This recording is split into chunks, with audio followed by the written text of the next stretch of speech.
What's really weird about bouldering is I never liked to be bored when I was younger. I always had to be doing something that was fun, something exciting.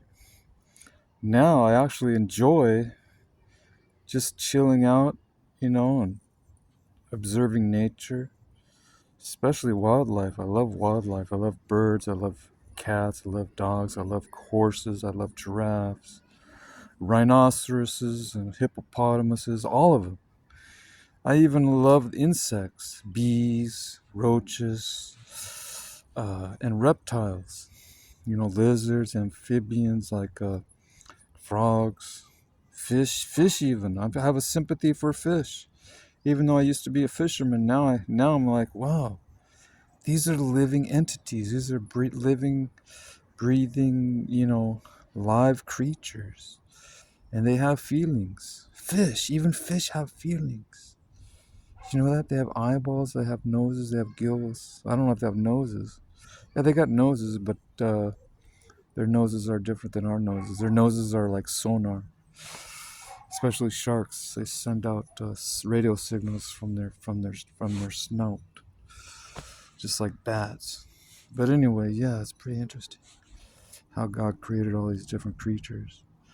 But I love them all, and so I have a deep respect. I'm not necessarily becoming a New Ager or a Mother Earther or a Gaia worshiper or whatever religion, whatever nature. They have a lot of religions that are spin-offs from ancient religions.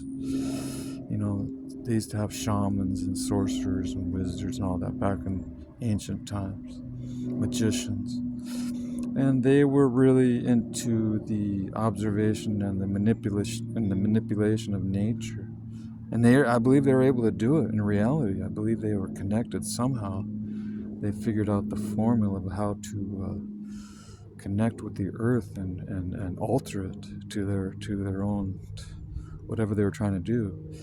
I believe a lot of it was done just for scientific inquiry. They wanted to figure out how stuff worked.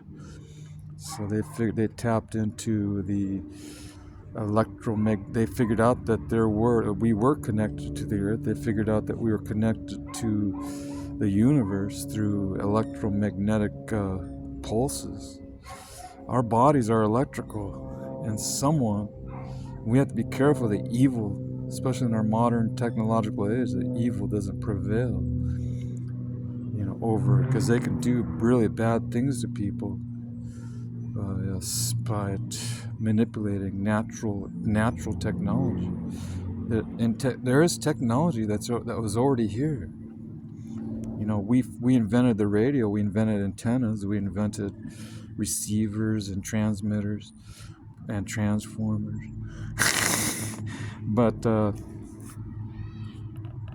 this radio signals were already here. Radio frequencies were already floating through the air.